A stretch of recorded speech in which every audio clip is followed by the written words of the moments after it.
180 ദിവസം കൂട്ടിയിട്ട് കണക്ക് കൂട്ടിയിട്ട് ഈ ജോയിൻ ചെയ്ത ദിവസത്തിന് ശേഷം എത്ര ദിവസം ആ 150 ദിവസം തികയാനുണ്ടോ അത്രയും ദിവസങ്ങളുടെ മെറ്റേണിറ്റി ലീവ് ജോയിൻ ചെയ്തതിന് ശേഷം എടുക്കാം. ക്ലിയറായോ? പ്രസവ തീയതി മുതൽ അവർക്ക് 180 ദിവസമാണ് കിട്ടുക.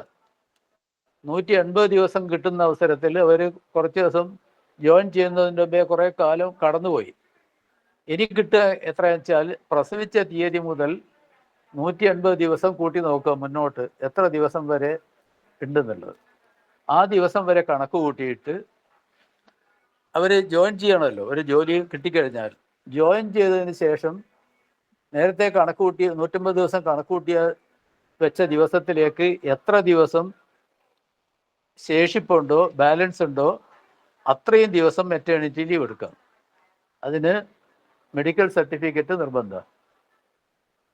ക്ലിയർ ആയില്ലേ? റൂൾ 100ന്റെ നോട്ട് പ്രകാരം. അതുപോലെ പിന്നെ അടുത്തത് ടീച്ചർ എടുത്ത ഡിസാബിലിറ്റി ലീവാണ്. നമ്മൾ പിന്നെ ലീവ് ക്ലാസ് ഒക്കെ എടുക്കുമ്പോൾ ഏത് ക്ലാസ് ആയാലും ഈ അധ്യാപകരുടെ അനുഭവങ്ങളുമായിട്ട് ബന്ധപ്പെടുത്തി പഠിപ്പിക്കണം എന്നുള്ളത് ഞാൻ കഴിഞ്ഞ ക്ലാസ്സിലേ പറഞ്ഞത്. ഇപ്പൊ ഡിസേബിലിറ്റി ലീവിനെ പറഞ്ഞു ആർക്കൊക്കെ ബാധകമാണെന്ന് പറഞ്ഞു. പക്ഷെ ഒരു കാര്യം പറയാൻ വിട്ടുപോയി, അതാരാണ് ലീവ് പാസ്സാക്കേണ്ടത്? അത് ഗവൺമെന്റ് ആണ് പാസ്സാക്കേണ്ടത്, എത്ര ലീവായാലും. ഇനി അങ്ങനെ ഒരു കണ്ടിജൻസി വന്നാൽ നമ്മൾ അതിൻ്റെ ഒരു അനുഭവമായിട്ട് തട്ടിച്ച് വേണം നമ്മൾ ക്ലാസ്സുകളിൽ അവതരിപ്പിക്കാൻ. ഉദാഹരണത്തിന് ഒരു സ്കൂളിലെ ഒരു പ്യൂണ് വേണ്ട ഒരു ജീവനക്കാരൻ, ഒരു ഹൈസ്കൂളാണെങ്കിൽ ഒരു ക്ലാർക്ക്, ഉദാഹരണം എടുത്തോ. ക്ലാർക്ക് ട്രഷറിയിൽ ഡ്യൂട്ടിക്ക് പോകുമ്പോൾ അയാൾക്കൊരു അപകടം പറ്റി. അപകടം പറ്റിക്കഴിഞ്ഞാൽ അയാൾ ട്രീറ്റ്മെൻറ്റ് ആവശ്യമുണ്ടെങ്കിൽ അന്ന് ഡോക്ടറെ കാണിച്ചിട്ടുണ്ടാവുമല്ലോ. അങ്ങനെ അന്ന് ഡോക്ടറെ കാണിച്ചു കഴിഞ്ഞാൽ ഡോക്ടർ ഒരു മെഡിക്കൽ സർട്ടിഫിക്കറ്റ് കൊടുക്കും എത്ര കാലത്തെ ചികിത്സ റെസ്റ്റ് വേണമെന്നുള്ളത്. ആ മെഡിക്കൽ സർട്ടിഫിക്കറ്റുമായിട്ട് അയാൾ ഒരു അപേക്ഷ കൊടുക്കണം ഫോം 13. അങ്ങനെ അപേക്ഷ കിട്ടിക്കഴിഞ്ഞാൽ കൊടുക്കേണ്ടത് ഗവൺമെൻറ്റിനാണ് കൊടുക്കേണ്ടത്, പക്ഷേ ത്രൂ HM വഴി കൊടുക്കണം. അങ്ങനെ HM വഴി കിട്ടിക്കഴിഞ്ഞാൽ HM ആദ്യം ഇതിൻ്റെ ഈ ആക്സിഡൻറ്റിൻ്റെ നിജസ്ഥിതി പരിശോധിച്ച് ഒരു റിപ്പോർട്ട് ഈ അവധിക്കുള്ള അപേക്ഷയോടൊപ്പം ഇത് ശരിയാണെന്ന് എനിക്ക് ബോധ്യമുണ്ട്, അന്വേഷണത്തിൽ ബോധ്യപ്പെട്ടിട്ടുണ്ടെന്നും പറഞ്ഞ് കൊടുക്കുക. കൊടുത്ത് AEOയ്ക്ക് അത് കിട്ടിക്കഴിഞ്ഞാൽ, അല്ലെങ്കിൽ വിദ്യാഭ്യാസ ഓഫീസർക്ക് അത് കിട്ടിക്കഴിഞ്ഞാൽ, വിദ്യാഭ്യാസ ഓഫീസർ അതിൻ്റെ മുകളിലൊരു ഇൻവെസ്റ്റിഗേഷൻ നടത്തും. ഇൻവെസ്റ്റിഗേഷൻ എന്ന് പറഞ്ഞാൽ ഇതിൻ്റെ ഈ സംഭവത്തിൻ്റെ നിജസ്ഥിതി സ്കൂൾ വന്നിട്ടോ ചോദിച്ചറിഞ്ഞ് വിദ്യാഭ്യാസ ഓഫീസറുടെ റിമാർക്സും കൂടി ഈ മെഡിക്കൽ സർട്ടിഫിക്കറ്റിൻ്റെയും ഈ ലീവ് ആപ്ലിക്കേഷൻ്റെയും കൂടെ AEO തൻ്റെ റിമാർക്സ് കൂടി ഈ ആക്സിഡൻറ്റിനെ പറ്റിയിട്ടുള്ള ഒരു റിപ്പോർട്ട് കൂടി ഗവൺമെൻറ്റിലേക്ക് പോകണം. അങ്ങനെയാണ് ഗവൺമെൻറ് ആ ലീവിൽ പറഞ്ഞിരിക്കുന്ന അല്ലെങ്കിൽ മെഡിക്കൽ സർട്ടിഫിക്കറ്റിൽ പറഞ്ഞിരിക്കുന്ന അത്രയും ലീവ് ഗവൺമെൻറ് പരിശോധിച്ച് പാസ്സാക്കും. അപ്പം നമ്മൾ ഇങ്ങനെ ഒരു അനുഭവമായിട്ട് ബന്ധപ്പെടുത്തി നമ്മൾ പറയുമ്പോൾ അത് കേൾക്കുന്നവർക്കൊരു താല്പര്യം വരും, കേൾക്കുന്നവരുടെ മനസ്സിൽ നിന്ന് അതൊരിക്കലും മാഞ്ഞു പോകില്ല. ഇനി രണ്ടാമതൊരു കാര്യം ഇതുമായിട്ട് ബന്ധപ്പെടുത്തിയിട്ട് മറ്റൊരു കാര്യം കൂടെ നമുക്ക് പറയാം. ഇപ്പം ജീവനക്കാരൻ ഇങ്ങനെ ആക്സിഡൻറ്റ് പറ്റിയപ്പോൾ അയാൾക്ക് അപ്പോഴൊന്നും യാതൊരു തകരാറുമില്ല. അപ്പോൾ അയാൾ ഹോസ്പിറ്റലിൽ പോയ ഡോക്ടർ പറഞ്ഞ് കുഴപ്പമൊന്നുമില്ല, വീട്ടിൽ പോയിക്കോളാൻ പറഞ്ഞു. അപ്പം നമുക്ക് ആ വീട്ടിൽ പോയി കഴിഞ്ഞാൽ ഈ ഡിസാബിലിറ്റി ലീവ് ചിലപ്പം ആ സമയത്ത് നമുക്കൊരു മെഡിക്കൽ സർട്ടിഫിക്കറ്റ് ഒന്നും കിട്ടില്ല, തലയടിച്ച് വീണതാ. പക്ഷെ ഒരാഴ്ച കഴിയുന്ന അവസരത്തിൽ അല്ലെങ്കിൽ ഒരു മാസം കഴിയുമ്പോഴാണ് നമുക്ക് അതിൻ്റെതായ കോൺസിക്വൻസ് അനുഭവപ്പെടുന്നത്. അങ്ങനെ കോൺസിക്വൻസ് അനുഭവപ്പെട്ടാൽ എന്ത് ചെയ്യണം? അപ്പോഴും മെഡിക്കൽ സർട്ടിഫിക്കറ്റ് വാങ്ങിയിട്ട് നേരത്തെ പറഞ്ഞതുപോലെ തന്നെ ഇതിന് അപേക്ഷ കൊടുക്കണം. ഇങ്ങനെ എപ്പോഴെങ്കിലും കൊടുത്താൽ പോരാ, ഏറ്റവും കൂടിയാൽ 3 മാസത്തിനകം ഈ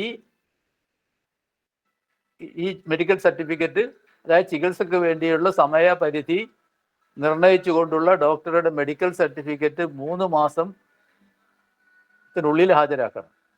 അപ്പോൾ ചിലപ്പോൾ ഈ അപകടം പറ്റുമ്പോൾ തൽക്കാലം പെട്ടെന്നൊന്നും ഒരു അപകടത്തിൻ്റെ ലാഞ്ചനയൊന്നും ഇല്ലെങ്കിൽ പോലും ചിലപ്പോൾ ഒരാഴ്ച കഴിഞ്ഞിട്ടെങ്ങാനായിരിക്കും മറ്റെന്തെങ്കിലും അതിൻ്റെതായ ദോഷങ്ങൾ.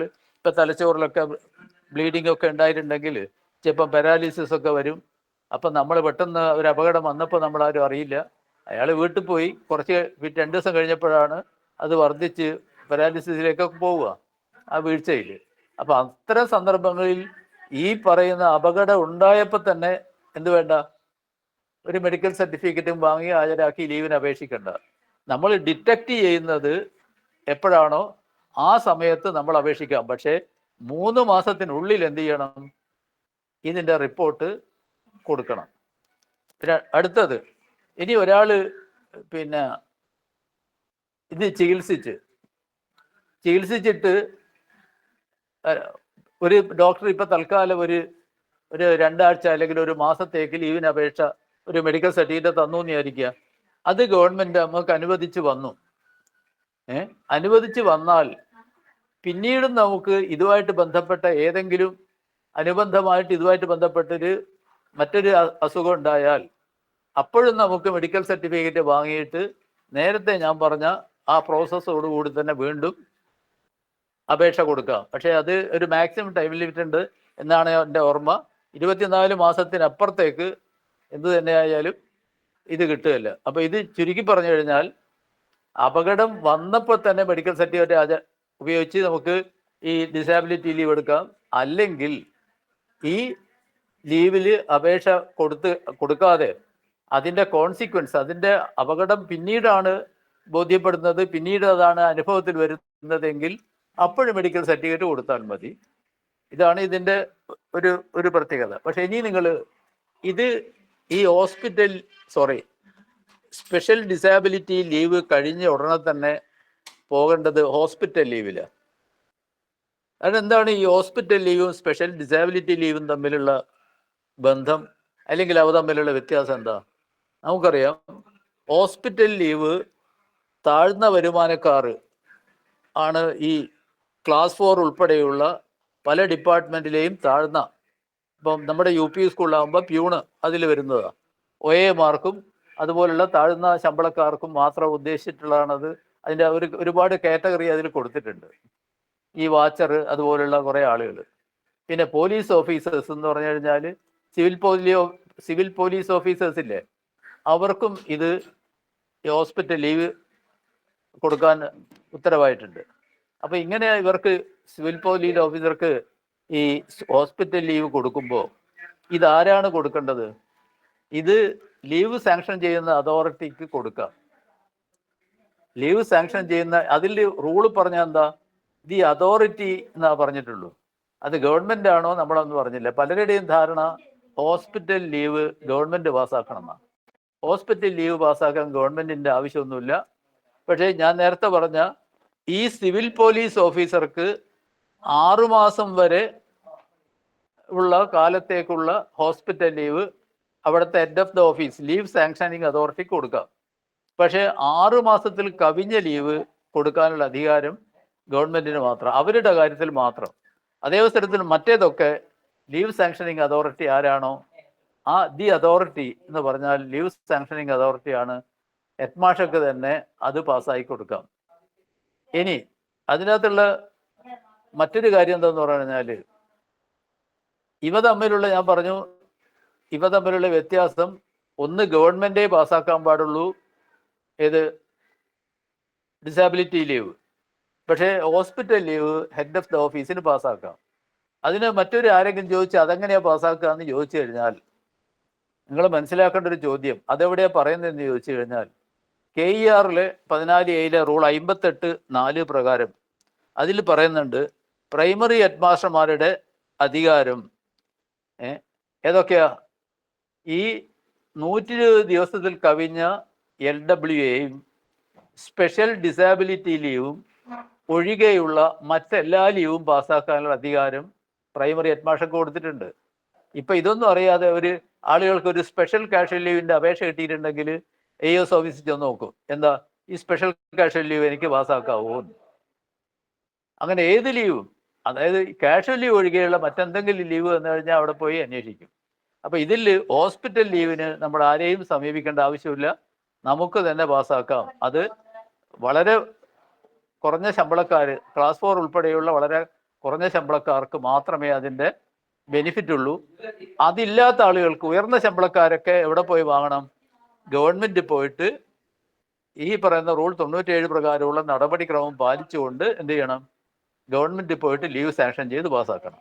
അപ്പോൾ 2-3 വ്യത്യാസമുള്ളത്, ഈ പറയുന്ന സ്പെഷ്യൽ ഡിസാബിലിറ്റി ലീവ് ഏത് ശമ്പളക്കാരനും ലാസ്റ്റ് ഗ്രേഡുകാരനും ഈ പ്രത്യേക വിഭാഗത്തിൽ, അപ്പോൾ ഈ ലാസ്റ്റ് ഗ്രേഡ് വിഭാഗം വരെയുള്ള ആളുകൾക്കാണ് ഹോസ്പിറ്റൽ ലീവ് അവൈൽ ചെയ്യാൻ പറ്റുക. കാരണം അവർക്ക് ഗവൺമെൻറ്റിൽ നിന്നും പോകണ്ട, അവർക്ക് head of the office leave sanctioning അതോറിറ്റിക്ക് അത് കൊടുക്കാം. മറ്റേത് എവിടെ പോകണം? ഗവൺമെൻറ് പോകണം. അതാണ് ഒരു വ്യത്യാസം. രണ്ടാമത്തത് ഈ വരുമാനത്തിലുള്ള, ഇവരുടെ ശമ്പളത്തിലുള്ള വ്യത്യാസം.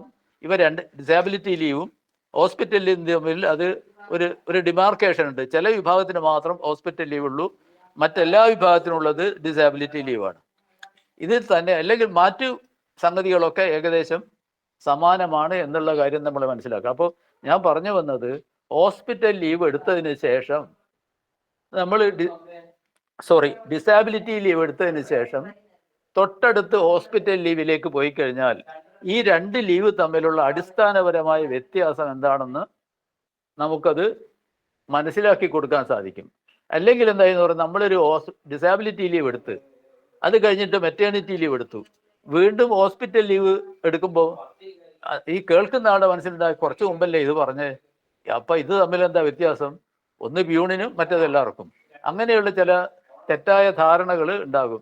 ശരിയായ ഒരു കോൺസെപ്റ്റ് ഫോർമേഷൻ മനസ്സിലാക്കണമെന്നുണ്ടെങ്കിൽ ഈ രണ്ട് പിന്നെ ലീവുകൾ തമ്മിലുള്ള അടിസ്ഥാനപരമായ വ്യത്യാസവും അത് ആർക്കൊക്കെ അപ്ലൈ ചെയ്യാമെന്നുള്ള കാര്യത്തിലുള്ള വ്യത്യാസവും, പിന്നെ ഇത് ഞാൻ പറഞ്ഞ പോലെ ലീവ് പാസ്സാക്കുന്ന അധികാരിയിൽ തമ്മിലുള്ള വ്യത്യാസമാണ് അടിസ്ഥാനപരമായി കിടക്കുന്നത്. ഇനി രണ്ടാമത് അത് കഴിഞ്ഞു.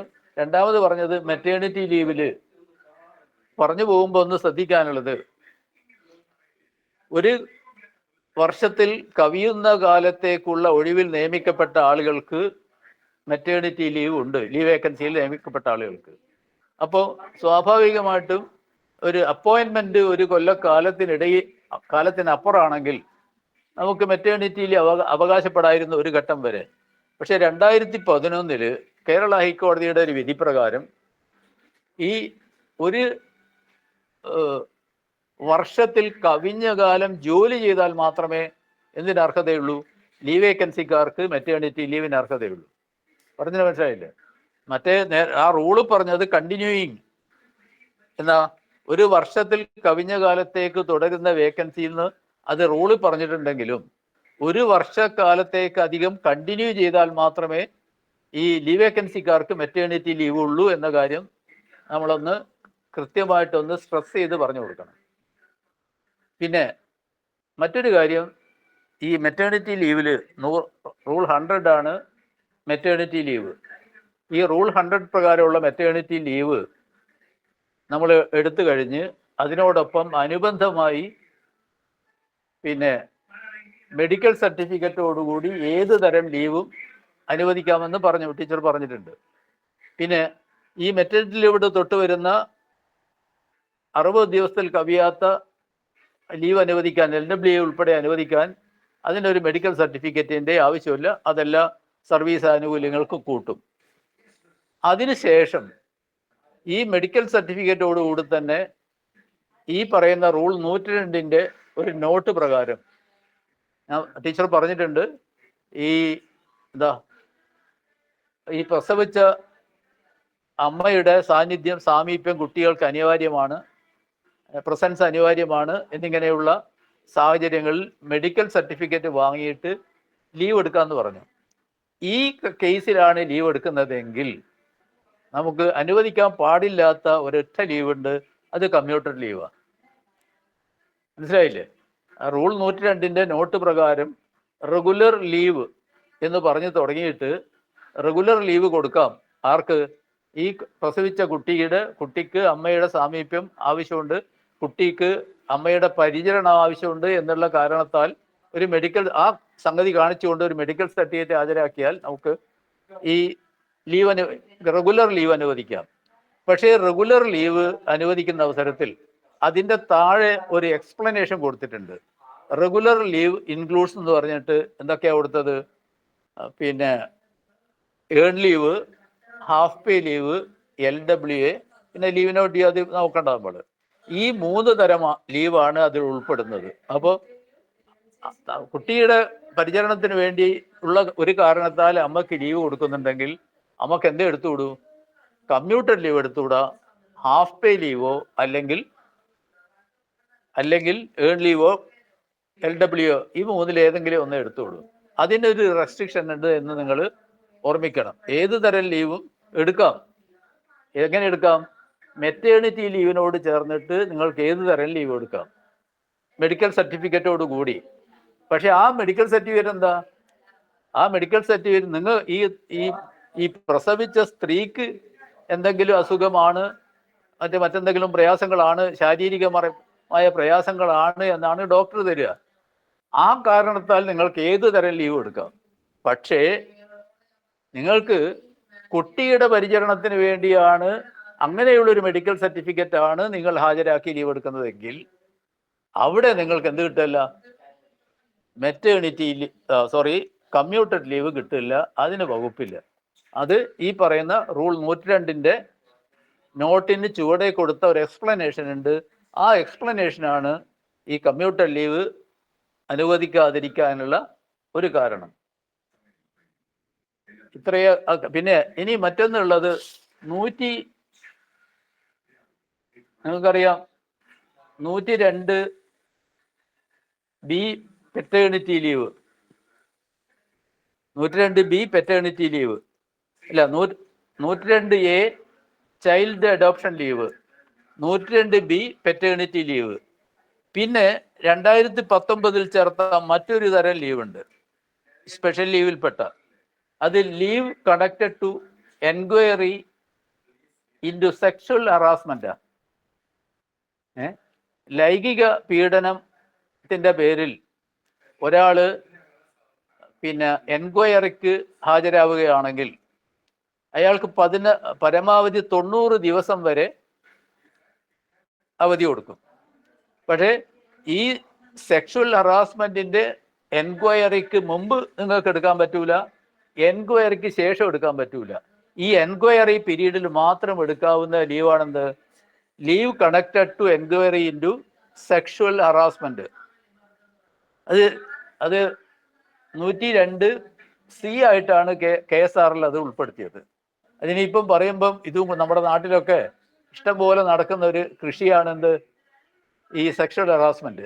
ആ സംഗതി വരുമ്പോൾ ആർക്കെങ്കിലും അത് പിന്നെ അതിന് വിചാരണക്ക് നേരിടുന്ന ആളുകളുണ്ടെങ്കിൽ ആ വിചാരണക്ക് നേരിടുന്ന ആളുകൾക്ക് ഈ എൻക്വയറി ആയിട്ട് ബന്ധപ്പെട്ടിട്ട് പരമാവധി 90 ദിവസത്തെ ഈ പറയുന്ന ലീവ് അനുവദിക്കുക, ശമ്പളത്തോടു കൂടി തന്നെ, up to 90 days sexual harassment. ഇതിന് ഒരു കാര്യമുണ്ട്, ഇന്റേണൽ കംപ്ലൈന്റ് കമ്മിറ്റിയുടെയോ ലോക്കൽ കംപ്ലൈന്റ് കമ്മിറ്റിയുടെയോ ശുപാർശ വേണം. നിങ്ങൾ പോയിട്ട് ഞാനിങ്ങനെ എൻക്വയറിക്ക് പോയെന്ന് പറഞ്ഞാൽ പറ്റൂല. ഈ എൻക്വയറിക്ക് പോകുന്നതാണെന്നുള്ളത് റെക്കമെൻഡേഷൻ ആരുടെ വേണം? അവരുടെ ശുപാർശ വേണം. ആരെ? Internal complaint committee or local complaint committee. ഇവരുടെ ശുപാർശ ഉണ്ടെങ്കിൽ മാത്രമേ ഈ 90 ദിവസത്തെ leave connected to enquiry into sexual harassment എന്ന് പറയുന്ന 90 ദിവസത്തെ ലീവ് അനുവദിച്ച് കിട്ടുകയുള്ളൂ. ഇപ്പൊ ക്ലിയർ ആയില്ലേ?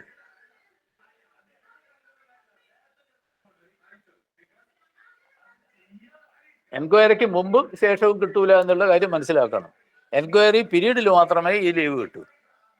കാരണം കേസൊക്കെ ഇങ്ങനെ അന്വേഷണം മാറി മാറി മാറി വരുമ്പോൾ 90 days അതിനു വേണ്ടി നമുക്ക് അതിൻ്റെ വിധേയരാകുന്ന ആളുകൾക്ക് കിട്ടും. ഇത്ര മാത്രമേ ഈ പറയുന്ന ഇത്രേ കുറച്ച് സംഗതിയല്ലേ ഉള്ളൂ. അതുകൊണ്ട് അത്ര ബുദ്ധിമുട്ടില്ല. ഇനി മറ്റുള്ളവർക്ക് എന്തെങ്കിലും ഉണ്ടെങ്കിൽ പറയാം. ഈ ഡോക്ടേഴ്സ് ഒക്കെ ചിലപ്പോൾ 24 മാസമുള്ള കേസാണെങ്കിൽ അവർക്ക് ഭയങ്കര എഴുതാനും പേടിയും മടിയൊക്കെ ആകുമ്പോൾ ഒരു സ്ട്രെച്ചിൽ ചിലപ്പോൾ 10 മാസമൊക്കെ എഴുതി കൊടുക്കും. അതെ, അത് കഴിഞ്ഞ് ആ 10 മാസം കഴിയുമ്പോൾ വീണ്ടും എക്സ്റ്റെൻഡ് ചെയ്യാൻ വേണ്ടി സുഖയിലെ വീണ്ടും പിന്നെ മെഡിക്കൽ സർട്ടിഫിക്കറ്റ് വീണ്ടും അപേക്ഷ കൊടുക്കാം. അങ്ങനെ ആകുമ്പോൾ ഒരു സ്ട്രെച്ചില് അത് എത്രയാന്നും പറഞ്ഞിട്ടില്ല. അപ്പൊ അതെ 3 സ്ട്രെച്ചൊക്കെ ആയിട്ട് 24 കൂടുതലായിട്ട് എടുക്കാൻ പറ്റുമോ? എങ്ങനെയാ? അപ്പൊ ഡോക്ടർ 10 മാസം എഴുതി കൊടുത്തു. പിന്നെ പരമാവധി 24 മാസമാണ്. 4 മാസം ഫുൾ പേയും ബാക്കി ഹാഫ് പേയാ. 24 മാസത്തിൽ കവിഞ്ഞ കാര്യത്തിൽ നമ്മൾ അർഹതപ്പെട്ട ലീവ് എടുത്ത് പോകണം. അല്ലെങ്കിൽ ഗവൺമെന്റിന് സ്പെഷ്യൽ ഓർഡർ വേണം. സ്ട്രെച്ചിനെ പറ്റി ഒന്നും പറഞ്ഞിട്ടൊന്നുമില്ല റൂളിൽ. എന്തേ പറഞ്ഞിട്ടുള്ളൂ? ഇത് അല്ല, 24 അധികം പാടില്ല. ഒരു ഘട്ടത്തിൽ പെട്ടെന്ന് ഒരാളുടെ ഡോക്ടർ എഴുതി, അയാൾ 1 മാസത്തേക്ക് എഴുതി, 1 മാസം കൊണ്ട് സുഖമായിട്ട് എന്ന് വരും. ചിലപ്പോൾ അയാളെന്ത് പിന്നെ ജ്യോത്സ്യനൊന്നും അല്ലല്ലോ, ഇതെന്ന് കൃത്യമായിട്ട് മാറുമെന്ന്. അല്ല, അങ്ങനെ കൊടുക്കും ഡോക്ടർമാർ അത്രേ കൊടുക്കും. അത് കഴിയുമ്പോൾ ഇത് എക്സ്റ്റെൻഡ് ചെയ്യാൻ വേണ്ടിയിട്ടുള്ള ഡോക്ടർ മെഡിക്കൽ സർട്ടിഫിക്കറ്റ് പിന്നെയും തരും. അപ്പോഴും നമ്മൾ ഇത് വെച്ച് അപേക്ഷ കൊടുക്കണം, നേരത്തെ സാങ്ഷൻ ചെയ്ത ഉത്തരവും വെച്ചിട്ട്. ഇപ്പം LW വിദേശത്ത് പോകാൻ 2 കൊല്ലം എടുത്തു കഴിഞ്ഞാൽ പിന്നെ നീട്ടുന്നില്ലേ? അതേപോലെ തന്നെ ഇതും നീട്ടാം. പക്ഷേ 2 കാര്യമാണ് ഉള്ളത്. ഒരു ആക്സിഡന്റ് സംഭവിച്ച് അപകടം സംഭവിച്ചിട്ട് 3 മാസത്തിനുള്ളിൽ ഇത് നമ്മൾ ആവശ്യപ്പെടണം. ഇത് ആവശ്യപ്പെട്ട് കഴിഞ്ഞിട്ട് അത് എത്രയാണോ ഡോക്ടർ എഴുതുന്നത് അതേ സാങ്ഷൻ ചെയ്തു തരൂ. ഇപ്പൊ നിങ്ങൾ പറഞ്ഞ മാതിരി 10 മാസം സർക്കാരിന്റെ അനുമതി പ്രകാരം എന്താ 3-7-2 3 മാസത്തിലപ്പുറമുള്ളതിന് റിലാക്സേഷൻ തരുന്നു പറയുന്നുണ്ട്. എങ്ങനെ 3 മാസം എന്നുള്ളതിന് സർക്കാരിന്റെ സ്പെഷ്യൽ അനുമതി ഉണ്ടെങ്കിൽ അത് പിന്നെ സർക്കാരിന്റെ സ്പെഷ്യൽ അനുമതി ഉണ്ട്, ഏതും വാങ്ങാലോ. പക്ഷെ നോർമലി നമ്മൾ പറയുമ്പോൾ നമ്മൾ എന്തേ പറയാവൂ ക്ലാസ്സിൽ? ഈ 3 മാസം 3 months പറയാവൂ. സാർ മെറ്റേണിറ്റി ലീവിനോട് ചേർന്ന് ഇപ്പൊ നമ്മള് സാർ പറഞ്ഞു കമ്മ്യൂണിറ്റി ലീവ് എടുക്കാൻ പറ്റില്ല, വേറെ ലീവ്. പറഞ്ഞത് തെറ്റി. മെറ്റേണിറ്റി ലീവിനോട് ചേർന്ന് കമ്മ്യൂട്ടർ ലീവ് എടുക്കാം, പക്ഷേ മെഡിക്കൽ സർട്ടിഫിക്കറ്റ് വേണം. മെഡിക്കൽ സർട്ടിഫിക്കറ്റ് ഇല്ലാതെ എടുക്കാവുന്നത് ചേർന്ന് ആദ്യത്തെ 60 ദിവസം. അത് കഴിഞ്ഞാൽ എല്ലാത്തിനും മെറ്റേണിറ്റി ലീവ് മെഡിക്കൽ സർട്ടിഫിക്കറ്റ് വേണം. പക്ഷേ മെഡിക്കൽ സർട്ടിഫിക്കറ്റ് കൊണ്ട് കമ്മ്യൂട്ടർ ലീവ് എടുത്തുകൂടാന്ന് പറഞ്ഞ ഒരൊറ്റ കണ്ടിജൻസി എന്താന്ന് പറഞ്ഞാൽ, റൂൾ 102ന്റെ ചുവടെ കൊടുത്തൊരു നോട്ട് പ്രകാരം ഈ റെഗുലർ ലീവ് കുട്ടിക്ക് കുട്ടിയുടെ അമ്മയുടെ പരിചരണം വേണം, പ്രസൻസ് അത്യാവശ്യമാണ് എന്ന മെഡിക്കൽ സർട്ടിഫിക്കറ്റാണ് കൊടുക്കുന്നത്. അല്ലാതെ അമ്മക്ക് സുഖമില്ലാന്നല്ല. ക്രെഡിറ്റുള്ള ലീവ് എടുക്കാം, അതുകൊണ്ട് കുഴപ്പമില്ല. പക്ഷെ അതിന് മെഡിക്കൽ സർട്ടിഫിക്കറ്റ് വേണം. നിങ്ങൾക്ക് കമ്മ്യൂട്ടർ ലീവിന് മെഡിക്കൽ സർട്ടിഫിക്കറ്റ് വേണ്ട. പറഞ്ഞോട്ടെ, കമ്മ്യൂട്ടർ ലീവിന് മെഡിക്കൽ സർട്ടിഫിക്കറ്റ് വേണ്ടല്ലോ. ഹാഫ് പേ ലീവിനും നിങ്ങൾക്ക് പ്രൈവറ്റ് അഫയേഴ്സിൽ മെഡിക്കൽ സർട്ടിഫിക്കറ്റ് വേണ്ടാതെ എടുക്കാം. പക്ഷേ in continuation of the maternity ലീവിന് 60 ദിവസത്തിൽ വരെ ഒഴിവാക്കി 60 ദിവസത്തിന് ശേഷം നിങ്ങൾ ഏത് ലീവ് എടുക്കാം. കമ്മ്യൂട്ടർ ലീവ് എടുക്കാം, ഹാഫ് പേ ലീവ് എടുക്കാം, LLB എടുക്കാം, ഇതൊക്കെ എടുക്കാം. പക്ഷെ അതിനൊക്കെ എന്ത് വേണം? മെഡിക്കൽ സർട്ടിഫിക്കറ്റ് വേണം. പക്ഷേ കുട്ടിക്ക് അമ്മയുടെ പരിചരണവും പ്രസൻസും ആവശ്യമാണ് എന്ന സർട്ടിഫിക്കറ്റ് കൊണ്ടുവരുമ്പോൾ അവിടെ എന്തേ കൊടുത്തുവിടൂ? ഹാഫ് പേ ലീവേ കൊടുത്തുവിടൂ. അവിടെ എന്ത് ചെയ്തുകൂടാ? Commuter leave കൊടുത്തുകൂടാ. അവിടെ ഒരു കാര്യം കൂട്ടിച്ചേർക്കട്ടെ. സാറും ഞാനുമായിട്ട് സംസാരിച്ച വിഷയമാ. എങ്കിലും ഒന്നുകൂടെ നമ്മളിപ്പോ ഇവിടെ ഈ ഗ്രൂപ്പിൽ അറിയാൻ വേണ്ടി പറയുകയാണ്. ഇപ്പൊ ഒരു മെറ്റേണിറ്റി ലീവ് കഴിഞ്ഞിട്ടുള്ള ഒരു അമ്മ അല്ലെങ്കിൽ ഒരു ടീച്ചർ അവരുടെ ന്യൂ ബോൺ ബേബിക്ക് വേണ്ടിയിട്ട് പരിചരണത്തിന് വേണ്ടി ഒരു 2 വർഷത്തെ ലീവ് LW ചോദിക്കുന്നു. അങ്ങനെ 2 വർഷത്തേക്ക് ഒരു മെഡിക്കൽ പ്രാക്ടീഷണർക്ക് ലീവ് സാങ്ഷൻ ചെയ്ത് സർട്ടിഫിക്കറ്റ് കൊടുക്കാൻ പറ്റില്ല. അപ്പൊ പക്ഷെ അവർക്ക് വേറെ ആരും സഹായിക്കാനില്ല. അങ്ങനെ ഒരു സാഹചര്യം വരുവാണെങ്കിൽ ആ ലീവ് എങ്ങനെ നമ്മൾ ഗ്രാന്റ് ചെയ്യും? ആ ലീവ് ഗ്രാന്റ് ചെയ്യലെന്ന് പറഞ്ഞു കഴിഞ്ഞാൽ ഈ ഡോക്ടർ എടുത്ത് മെഡിക്കൽ സർട്ടിഫിക്കറ്റ് എത്ര കാലത്തേക്കാണോ കിട്ടുന്നത് അത് വാങ്ങാം. പിന്നെ രണ്ടാമത് പിന്നെയും വാങ്ങുക. അതിന് ലിമിറ്റ് അപ്പൊ ഒന്നും തൊ- ഇതിൽ അപ്പൊ അല്ല പറഞ്ഞിട്ടില്ല. അപ്പൊ ഒരു ലിമിറ്റഡ് പീരീഡ് എന്ന് പറയുന്നത് എത്ര ദിവസം വരെ ആകാം? അങ്ങനെയൊന്നും പറഞ്ഞിട്ടില്ല. ഹാഫ് പേ ലീവ് നിങ്ങൾക്ക് ഇഷ്ടം പോലെ എടുക്കാമല്ലോ ഉണ്ടെങ്കിൽ, ഇല്ലെങ്കിൽ LW എടുക്കാം. പക്ഷെ ഇത് വേണം, കുട്ടിക്ക് അമ്മയുടെ പ്രസൻസ് അത്യാവശ്യമാണ്, ന്യൂ ബോൺ ബേബിക്ക് എന്ന നിങ്ങൾ ഈ മെഡിക്കൽ സർട്ടിഫിക്കറ്റ് എന്ന് പറഞ്ഞാൽ സാധാരണ മെഡിക്കൽ സർട്ടിഫിക്കറ്റ് പോലെയല്ല. ഈ ന്യൂ ബോൺ ബേബിക്ക് അമ്മയുടെ പ്രസൻസ് വേണമെന്ന മെഡിക്കൽ സർട്ടിഫിക്കറ്റ് ആ ടൈപ്പിലാണ് വേണ്ടത്. അല്ലാതെ അമ്മക്ക് സുഖമില്ല അതുകൊണ്ട് വേണമെന്നല്ല. അമ്മക്ക് സുഖമില്ലെങ്കിൽ നിങ്ങൾക്ക് മെഡിക്കൽ സർട്ടിഫിക്കറ്റ് കമ്മ്യൂട്ടർ ലീവ് എടുക്കാം. അതായത് തള്ളക്ക്, കുട്ടിയുടെ അമ്മയ്ക്ക് പ്രസവിച്ച മെറ്റേണിറ്റി ലീവ് എടുത്ത ആളുകൾക്ക് പിന്നെ മെഡിക്കൽ സർട്ടിഫിക്കറ്റോടുകൂടി തന്നെ കമ്മ്യൂട്ടർ ലീവ് എടുക്കാം. പക്ഷെ ഒരൊറ്റ കേസിൽ എന്താ എടുത്തുകൂടാന്നുള്ളൂ, ഈ പറഞ്ഞ ന്യൂ ബോൺ ബേബിക്ക് അമ്മയുടെ പ്രസൻസ് ആവശ്യമാണ് എന്ന സർട്ടിഫിക്കറ്റാ, അല്ലാതെ അമ്മക്ക് സുഖമില്ല എന്നും പറഞ്ഞിട്ടല്ല. അതാ തമ്മിലുള്ള വ്യത്യാസം. മറ്റേ മെഡിക്കൽ കമ്മ്യൂട്ടർ ലീവിന് വേണ്ടി അപേക്ഷിക്കുന്ന മെഡിക്കൽ സർട്ടിഫിക്കറ്റ് എന്താ, തള്ളക്ക് അമ്മയ്ക്ക് സുഖമില്ല ചികിത്സക്കാന്നും പറഞ്ഞിട്ടാണ് നിങ്ങൾ ഹാജരാക്കിയാൽ കിട്ടും. പക്ഷെ ഇത് ഈ കുട്ടി ന്യൂ ബോൺ ബേബിക്ക് അമ്മയുടെ പ്രസൻസ് ആവശ്യമാണെന്നും പറഞ്ഞിട്ട് ഒരു മെഡിക്കൽ സർട്ടിഫിക്കറ്റ് വാങ്ങിയിട്ട് എന്ത് കിട്ടുമല്ല, കമ്മ്യൂട്ടർ ലീവ് കിട്ടൂല എന്നേ ഞാൻ പറഞ്ഞിട്ടുള്ളൂ. സർ മെറ്റേണിറ്റി ലീവ് എടുത്തു. അതിലൊരു അതില് ഒരു കാര്യം കൂടി സാറായിട്ട് സംസാരിച്ചാണ്. എന്നാലും ഒരു കാര്യം കൂടി ഉള്ളത്, ശരിക്കും മെറ്റേണിറ്റി ലീവിന്റെ കണ്ടിന്യൂവേഷൻ ആയിട്ട് എടുക്കുമ്പോഴാണ് സാറ് പറയുന്ന കാര്യങ്ങൾ അല്ലേ? അതല്ല, ജോയിൻ ചെയ്ത് ലീവ് എടുക്കുമ്പോ ആ ലീവിന്റെ സ്വഭാവം ഒരു പ്രശ്നമില്ല. ജോയിൻ ചെയ്ത് ലീവ് എടുത്തു കഴിഞ്ഞാൽ കണ്ടിന്യൂഷൻ അല്ലല്ലോ. അല്ല, ഇതല്ല കണ്ടിന്യൂഷൻ ആയിട്ട് എടുക്കുമ്പോഴാണ് സാർ നേരത്തെ പറഞ്ഞത്. അല്ല, ഞാൻ ചോദിക്കുന്നത് എന്താന്ന് പറഞ്ഞാൽ, പറയുന്നത് നിങ്ങളൊരു കാര്യം, ഈ റൂൾ മേക്കേഴ്സ് ഒക്കെ പൊട്ടന്മാരൊന്നുമല്ല. നിങ്ങൾക്ക് പ്രസവിക്കാൻ വേണ്ടി 150 ദിവസം എന്ന് പറഞ്ഞാൽ 6 മാസത്തെ ലീവാ തന്നെ. 6 മാസത്തെ ലീവ് അനുവദിച്ചതിന്റെ കൂടെ നിങ്ങൾ 2 മാസവും മെഡിക്കൽ സർട്ടിഫിക്കറ്റും വേണ്ട നിങ്ങൾ എടുത്തോന്ന് പറഞ്ഞു. എത്ര മാസമായി? 8 മാസമായി. പിന്നെയും നിങ്ങൾക്ക് ലീവ് വേണമെന്ന് പറഞ്ഞാൽ ഈ ഓഫീസും ക്ലാസ്സും നടക്കണ്ടേ? അത് വേണ്ടേ? അപ്പോഴാണ് ഗവൺമെന്റ് റെസ്ട്രിക്ട് ചെയ്തത്. അതിനുശേഷം നിങ്ങൾക്ക് വരാതിരിക്കണമെന്നുണ്ടെങ്കിൽ എന്ത് വേണം? മെഡിക്കൽ സർട്ടിഫിക്കറ്റ് വേണമെന്ന് പറയുന്നത്. അതൊക്കെ ശരിയാ? ക്ലിയർ അല്ലേ? അല്ല, സാറ് എന്നോട് സംസാരിച്ചപ്പോ സൂചിപ്പിച്ച ഒരു കാര്യം കൂടി ഇപ്പൊ പറയാൻ വേണ്ടിയാണ് ഞാൻ വീണ്ടും സംസാരിച്ചത്.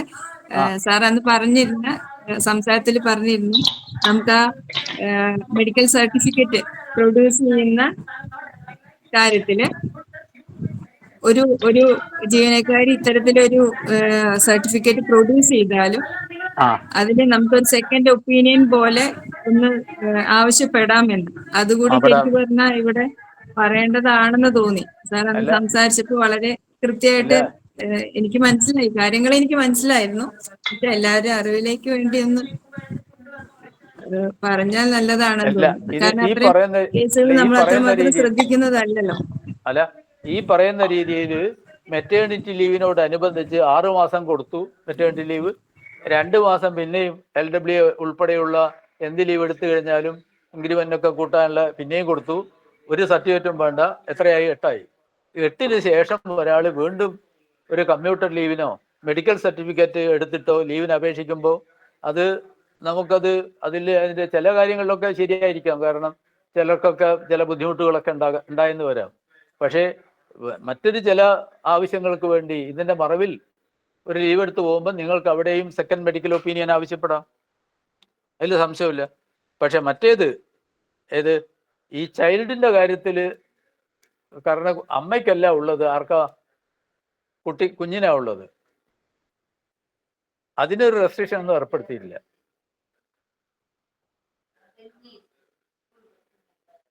സർ, ഒരാൾ 6 മാസം മെറ്റേണിറ്റി ലീവ് എടുത്തു, അയാള് 2 മാസത്തെ LW എടുക്കുന്നില്ല, കാരണം അവരെ കഴിച്ച് ഇഷ്ടം പോലെ ലീവ് ഉണ്ട്.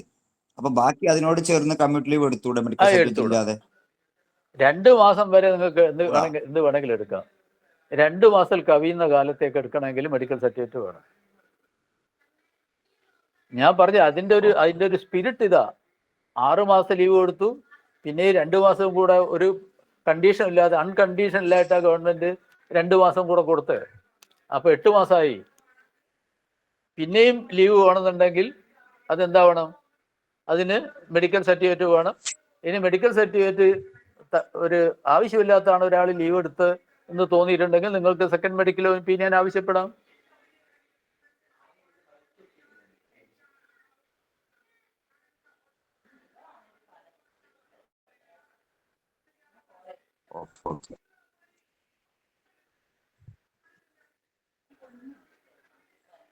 അപ്പം ഇത് ഈ ക്ലാസ് പൊതുവെ നന്നായിട്ടുണ്ട്. പക്ഷെ ഇത് ക്ലാസ് എടുത്തു പോകുമ്പോൾ നമ്മളൊന്ന് ശ്രദ്ധിക്കാനുള്ള ഞാൻ കഴിഞ്ഞ ക്ലാസ് പറഞ്ഞതാണ്, ഈ ഏത് ലീവ് പാസ്സാക്കുമ്പോഴും നമ്മളെ അനുഭവങ്ങളുമായിട്ട് ചെറിയ തോതിലെങ്കിലും ബന്ധിപ്പിച്ച് ക്ലാസ് എടുത്തില്ലെങ്കിൽ ക്ലാസ്സിനൊരു വിരസത തോന്നും. ഇപ്പോൾ സ്പെഷ്യൽ ഡിസാബിലിറ്റി ലീവ് എടുക്കുന്ന കാര്യം ഞാനീ പറഞ്ഞ അതിലൊരു ജീവനക്കാരൻ ട്രഷറിയിലേക്ക് പോകുന്ന അവസരത്തിൽ പിന്നെ അപകടം പറ്റിക്കഴിഞ്ഞാൽ എന്താ വേണ്ടത്? അവൻ അപ്പം തന്നെ ഇപ്പോൾ അബോധാവസ്ഥയിലാണെങ്കിൽ ഇവനത് ലീവ് അപേക്ഷ കൊടുക്കാനാകുമോ?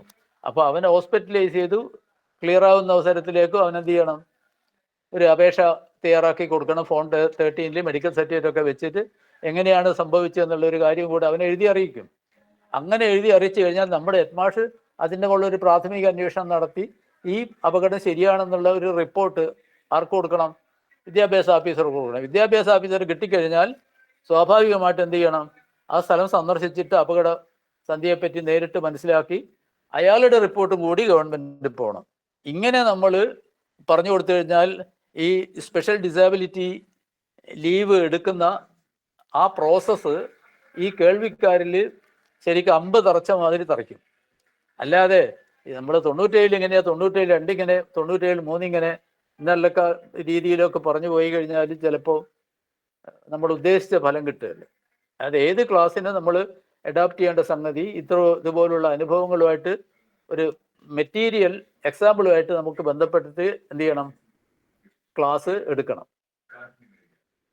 അത് ഇത് സിസ്റ്റം വെച്ചത് തന്നെ എന്താ?